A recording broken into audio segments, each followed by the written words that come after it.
How things have changed, though, right, Jackie? Remember the book used to be Make 'Em Shoot? Oh, yeah. That's like textbook for him now, right? Which is saying something. Right? Boy, scary. Boom. Scary how good this guy is as his age advances. 36 I wish I knew what he was doing. I would grab some of it, man.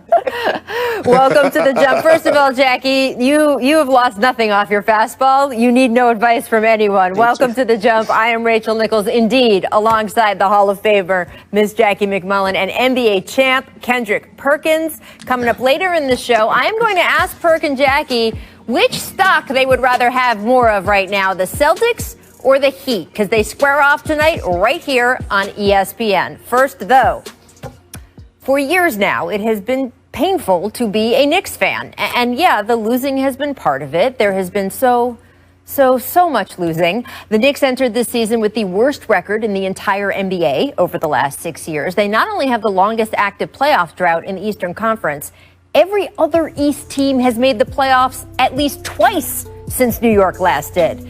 Still, even the losing might not be what stings as much as the way the franchise has gone about it. Missing out on free agents while throwing wheelbarrows full of cash at the wrong ones. Draft boards that look like plates of scrambled eggs. Switching coaches every time the wind changes. New York has had 8 head coaches in the past 10 years. And of course, don't forget the lack of respect that the franchise has shown for some of the faces that fans have loved the most. Charles Oakley, Carmelo Anthony, Spike Lee. At times, the bar in New York has seemed so low, a turtle could jump over it, and yet the franchise still never seemed to manage it, which is what makes what has been happening over the past 10 months so fascinating. Starting in March with the hire of President Leon Rose, the Knicks have been doing, yes, say it with me, the right thing over and over. They hired a coach in Tom Thibodeau who had a track record for building the exact kind of team culture the Knicks have been so desperately in need of. They drafted smart more than once. And when free agency came around, they neither overspent on a has-been star nor filled the roster with players who all play the same position. And we have already seen the results. Entering tonight's game against Utah, the Knicks have won 4 of their last 5. They are above 500 after 7 games, the first time that's happened since the 2012-2013 season. This Knicks team is also tougher than any we've seen in a while, especially defensively, where they are now tied for 10th in the league after sitting at 23rd last season. They play quicker, they share the ball more, especially Julius Randle, who has undergone his own metamorphosis. You remember Randle last season, right? All that dribble before plowing into triple team coverage, the lack of energy on defense at times. Well, Randle gets a lot of credit for coming back this season in better shape and with a renewed hunger for rebounding. But it's more than that. Randle is passing the ball in a way we have never seen him do before. His 7.5 assists per game, that is on pace to double his prior career high. And while it's not clear yet just how sustainable the rest of these numbers are, if Randle can truly transform into a point forward, it unlocks so much of everyone else's game. Indeed, we've already seen the growth from R.J. Barrett. We've seen flashy fun from rookie Emmanuel Quickley, steadying vet play from Austin Rivers. By the way, when those two are on the court together, fans have taken to nicknaming the duo Quivers, which is just fantastic. It was Quickley who's shown in the Knicks' last game, a win over the Hawks, in which he played almost the entire fourth quarter and finished with 16 points off the bench. And don't forget Mitchell Robinson, who recently credited the coaching staff with teaching him how to better position his hands to stay out of foul trouble. Something that's been particularly important as injuries have made it even more crucial for the team's better players to be able to stay on the floor. Of course, this is a Thibodeau team, which means that the Knicks' best players are on the floor a lot. Barrett and Randle ranked number 1 and 2 in the entire league in playing time so far this season. But they're both young enough they should be able to handle it, and the consistency that all that playing time brings has been a big part of establishing the new way the team is doing things, which is really the key, right? Because yes, it is nice to be winning instead of losing. But even if the Knicks go through another bad stretch sometime this season, and they probably will, it finally feels like fans can have some faith in the way the team is being run. Winds of change, indeed. All right, guys. It is a new day in New York. Maybe we're going to introduce a new segment here on The Jump called Good Story, or good team? So, Kendrick, you heard me talk about the Knicks, why they have been a good story this season. But is that all they are? Or are they actually a good team that we will be talking about all season long? No, Rachel, they are actually a good team. Listen, we are finally saying something good about the Knicks. What has been over a decade that we've been talking nothing but bad things about the Knicks, and here they are. And it started with the hiring of Coach Tom Thibodeau. You remember when everyone had all these questions about Coach Tibbs? Was he going to be able to adjust? And you remember I told you on the show right when he got hired, I said Tibbs had time to reflect on himself and learn the new generation, and it shows on the court. One thing you know about Tom Thibodeau is that he's going to demand guys to play defense at the highest level, and that's what the Knicks have been doing. He's going to prepare guys. He's going to have them ready. Guys are going to know their personnel. On the offensive end, Tibbs is letting these guys be themselves. They are playing freely together. Julius Randle has always been a stud in my eyes. Now he has a coach that actually believes in not only his scoring and rebounding, but his ability to create for others. I love the way the direction that the Knicks are going in, and I said they are a sleeper pick to making the playoffs in the Eastern Conference. Wow. So, Perk, I agree. This is a really good story. I guess my definition of a good team would be a playoff team. And while I'm as pleased as anyone watching what Tibbs has done to transform this team, and by the way, be fair, it really didn't start with Tibbs. It started with Leon Rose, who has changed the culture there and then hired Tibbs. So let's give credit where credit is due. And I do think it's unbelievable to see the Knicks as a top 10 defensive team.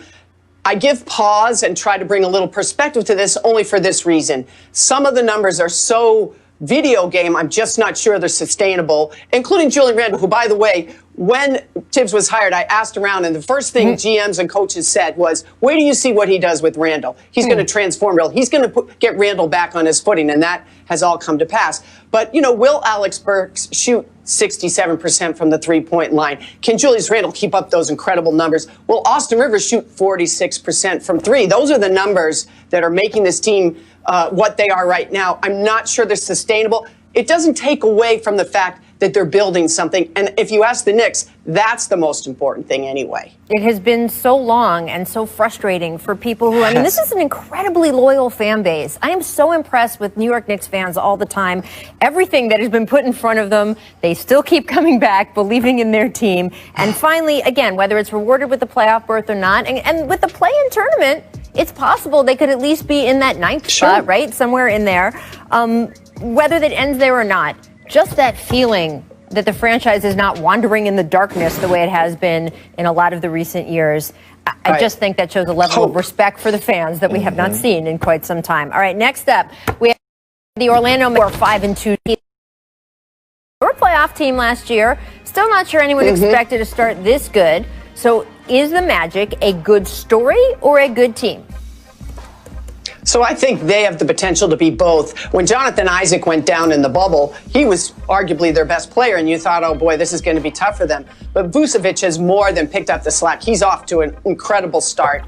The problem the Magic has, and it was a problem last year too, is it's scoring. It's perimeter scoring in particular. If your name isn't Vucevic or Terrence Ross right now, nobody else can shoot from the three-point line. So what teams are going to start to do is push guys like Markelle Fultz, who's shooting about 39% from the floor, out beyond the rim and say, go on, try to beat us that way. But I love Steve Clifford's defense. I love the focus this team has. And they have, you know, their rookies have struggled a bit, like all the rookies, I think, because it's so tough not to have a preseason, all that. So I think they are still a playoff team. And Vucevic, what he's doing is just amazing. I agree. They are a good story in my eyes. I'm a big fan of Steve Clifford. He's one of the best defensive-minded coaches in the game today. But when you look at this roster, Markelle Fultz has got off to a great start, in my opinion. The way that he's attacking the basket, rebounding at a high level, facilitating for others, pushing the pace. Aaron Gordon, he's come alive now and is finally giving the Magic what they have been expecting out of him in this short sample size that we have been witnessing. But the guy who's been the X factor besides Big Vucevic, is Terrence Ross. and he has been tearing the league up. Right now, if you had to hand the Sixth Man of the Year award to anybody, it would be him. And I'm so mad at myself because I left the Orlando Magic out of my preseason rankings in my top 8 in the Eastern Conference, and shame on me because they are a great story. They are a good team, and they will be in the playoffs this season. Well, let's stick in the East because next up we have the Cleveland 4-3 record. Perk, your old squad, one of them, are the Cavs a good story or a good team? They're a good story. They're getting better, Rachel. But I'm a huge fan of J.B. Bickerstaff. If you look back last year, I wasn't a fan of the hiring of Beeline. I thought that he was a little bit too old for what the players they have in Garland and Colin Sexton. Listen, they drafted Colin Sexton a few years back in the lottery, and a lot of people doubted this young man. But he's a young bull. He plays with a tenacity, a chip on his shoulder, and he's getting better every single year. And I'm not surprised that the Cavs are right where they at right now, and they have been in every game that they played in, and it's because of the leadership of J.B. Bickerstaff. He demands the best out of Andre Drummond, and he has the respect of the locker room, and that goes a long way.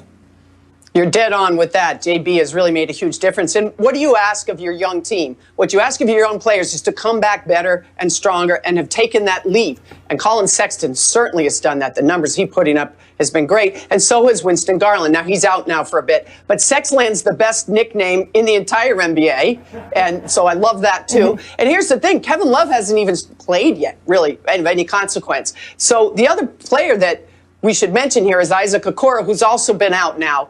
But when he was in there, he was very, very important to them. So if you're the Cleveland Cavaliers, what do you want to do this season? You want to identify and define your future going forward.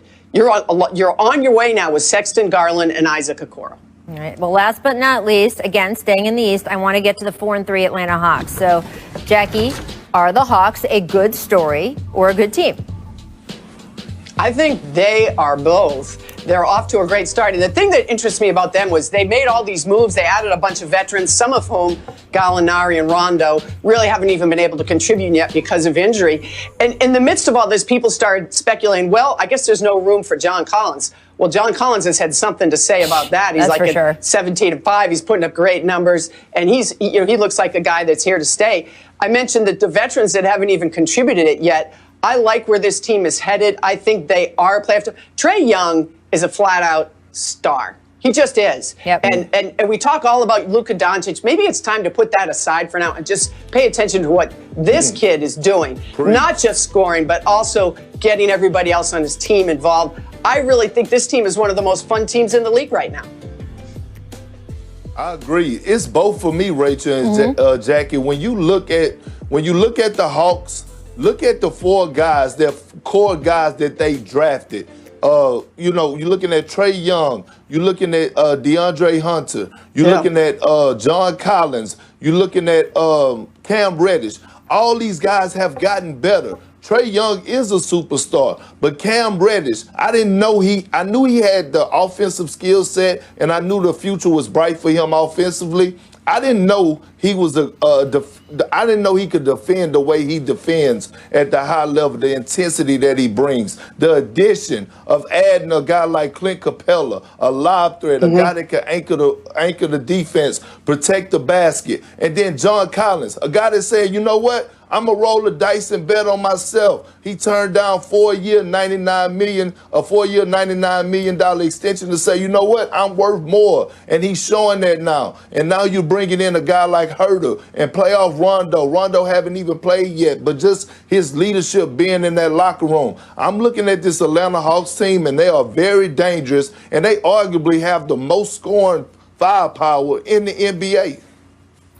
Well, look, we got a little bit of Rondo, at least so far. Perk, that's a great point about the draft picks, too, because the ownership made a decision, right, to stack the front office based on scouting experience as opposed to just going for a flashy name. Right. And we're seeing it. We're seeing the benefits of that, and they're an exciting team. They're a lot of fun to watch. All right, coming up on this show, we're going to give you the latest and greatest dime from Nikola Jokic, debate whether the Big Honey nickname is worthy for him. This is going to be a lot of discussion.